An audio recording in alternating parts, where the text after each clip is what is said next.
Hello, my name is Christine Conrado Staskowitz. I am the president of the Conrado Consulting Group. Today, we're going to review some of the things you should consider regarding your workforce and the implementation of new ERP or EMR software. This presentation is a starting point and should lead to further conversations and considerations. It is not a fully comprehensive guide. You should complete additional research to find the options that will work best for you and deliver the best possible outcome. Now, most of our clients are in the healthcare industry. So when we put this presentation together, we did it thinking of our healthcare clients. But a lot of the information that we're going to share today is still relevant no matter what industry you're in. So if you're moving from a healthcare-centric ERP system like Infor Cloud Suite, formerly known as Lawson, to one more widely used in the general business market, that can impact your workforce planning. You should consider your workforce budget, succession planning, headcount, training, and recruitment when you're embarking on an implementation project. Considering what the impact will be to your workforce budget isn't just about adding consulting money to your budget. It's also about increasing your salary budget. Once your implementation has been complete, and in many cases, once the project is made public or becomes general knowledge, every person on your team is going to be approached about new, more gainful opportunities, and they will approach you about an increase to match what the job market is offering. It may not be wholly based on salary. It could be more prestigious, like a consulting opportunity, or an offer that gives them more PTO, or would allow them to work 100% remote. This is something that I am seeing have a huge impact on decisions people are making about looking for a new opportunity. They may have been working hybrid, they may have been working 100% remote, and that's changing in some way, and they've gotten used to working remote, and it is a benefit that they aren't willing to lose. So that's something you need to think about moving forward.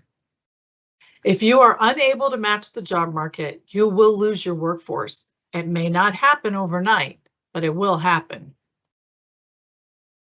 During your discovery process, you need to perform salary research. Make a list of all the job titles you have on your team and what the current salary is for each role.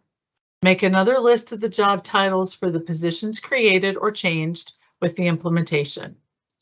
Writing job descriptions for each role is also very helpful. You're going to have to do it sooner or later. If you do it now, it's really going to help you get a better idea of how things are going to change and what skills you're going to require going forward. Do research to ascertain the salary range for your location, skill set, and competition for candidates. And that's something that you've not really had to think about before, because in healthcare, everybody is pretty much on a level playing field. There's not a lot of discretionary money to pay higher salaries. So you're going to be competing now with a lot more companies for people, and they're going to have deeper pockets than you probably. They may have benefits that you haven't offered before. Doesn't mean you can't going forward. So there's a lot of things that you need to look at about your competition so that you know what to expect and you can plan accordingly. You can do your own research on websites like Indeed.com or call a trusted advisor like Conrado Consulting Group to provide the information. Sometimes your HR department may be able to assist you with this research. If you contact your compensation team, this may be something that they're working on now or that they have in the pipeline, and it would be great if you would have a better idea of what they're seeing and can incorporate that into your plans. Succession planning. There will be several things other than your workforce being lured away that will facilitate turnover. The other things to consider are that people will retire early and people will leave to go to another company that uses the old software because they don't want to learn the new software. What's this going to do to your succession planning? So sometimes I talk with people who are contemplating retirement because they don't want to go through another implementation. They've had some bad experiences. They've had to work weekends or long hours or had phone calls in the middle of the night or on the holidays, and they just don't want to go through that again. Other people just don't want to learn a new software because they don't like to learn new things. Maybe they've been in the same type of position for most of their career and they're afraid that they're going to look dumb or they're going to end up getting fired because they couldn't pick it up as quickly as the company required. When people you've groomed to rise through the ranks leave, you will have to start from square one with a new employee?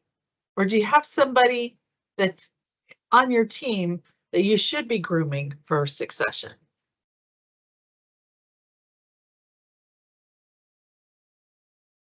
Are your team members cross-trained to be responsible for the tasks of the newly vacant position? A lot of times there's not a lot of cross-training going on, and that really can make things a lot more difficult if someone leaves. It's one thing if somebody goes on vacation, that's a week, or someone goes on a medical leave, that's might be a few months, and you kind of patch things as you go. But when a position is vacant, it can really affect your staff and it can cause turnover. If an opportunity is open long-term and your workforce is working longer hours or can't take PTO without getting a phone call or having to jump on their laptop, it can trigger someone's departure who otherwise wouldn't have left. If someone leaves from your management team, do you have their successor on your team? Succession planning is something that must be considered from day one and reconsidered at regular intervals. Sometimes you get lucky and things line up. For the most part, succession planning is a conscious effort to prepare people to move up in the department or company, and succession planning and coaching go hand in hand. Creating succession plans with your team members can build loyalty and rebuff outside recruiting efforts. So if people don't feel like they have a future or they don't feel that there's a plan for them to build on their career, then they are probably, from time to time at least, going to answer phone calls from recruiters or respond to emails. But if someone is happy, they feel fulfilled, they feel heard, they feel engaged, then they're less likely to take those calls or answer those emails. Headcount. So we've talked a little bit about your workforce being lured away, but there are going to be other things that you should consider that can impact your team. People will retire early rather than face an implementation project. We just talked about that. People will leave and go to a company that still uses your old software because they don't want to learn new software. We just talked about that too. This new software may have different architecture, probably will, functionality, that's pretty much guaranteed, and other parameters that will require additional headcount. Will you need ancillary systems to perform the functions that your new software doesn't provide? Will that add to your headcount? Training. Now, training is something that's kind of close to my heart.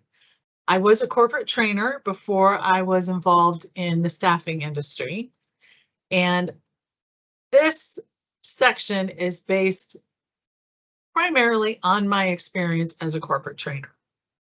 So one of the things that you've probably noticed is that training and buy-in go hand in hand. You can provide the most comprehensive training available and fall flat on your face if people haven't bought into the project. You know, you probably have had a few, what I call chicken littles, that run around. The sky is falling, the sky is falling, we're all going to die. This project is going to be a disaster. Well, if you sit down with people and you talk with them about how things aren't working in their current situation and explain to them in the training how this new software is going to help them become superstars by using the functionality to improve processes, save money, and support their internal and external clients, then you're going to go a long way to getting buy-in. People don't like change. People are afraid of looking stupid and losing their job. So you have to think about these things when you're putting together your training. So effective training can only be achieved after buy-in is secured. You can have the best software in existence, but if no one wants to use it or support it, your project has a significantly higher chance of failing. You need to know your audience. Before you choose a training program, delivery system, or a trainer, you need to understand how your audience learns and incorporate that into your training. Now, the majority of people learn most effectively through watching someone else do something and then doing it themselves. Most training is delivered in a classroom or group environment, so there's a disconnect there. Providing training in a safe environment, allowing people to ask questions as many times as they need to ask them, creates a safe environment. People won't ask questions if they may be perceived as dumb or if they feel like they're going to be belittled. And if some people just aren't getting it, it may be the way you're delivering the training.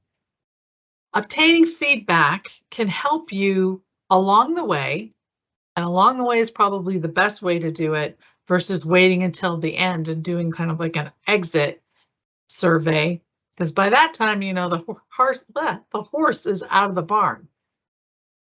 What I recommend is that you use SurveyMonkey and that you do a survey at the end of every day and then take that information and review the next day. It could be in the morning if you're lucky enough to get everybody to respond in a timely manner, or it could be like after lunch. It can really help people absorb information if you review it and if they feel like they have some involvement in it, if they're engaged. So based on the survey, you can provide additional training the next day or later on at another point. Something else that you should consider is making the training materials accessible through something like SharePoint or another resource, so people can ask questions without feeling that they're exposed to being belittled or just feeling dumb. Now let's talk about the elephant in the room. Your career and reputation are riding on every project you embark upon. You need trusted advisors whose reputations have as much riding on each project as you do. A partner's job is to make your life easier and to facilitate your success. They should be willing and able to provide information about the competition in the job market you will face, and thereby allow you to plan for success that goes beyond the traditional implementation project lifestyle. So I hope that this information is helpful. Please call or email me. My phone number and email address are on the screen. I'm happy to answer any questions, or if you have any feedback on this presentation, I welcome an email or a call from you. Thank you very much for your time. Good luck and goodbye.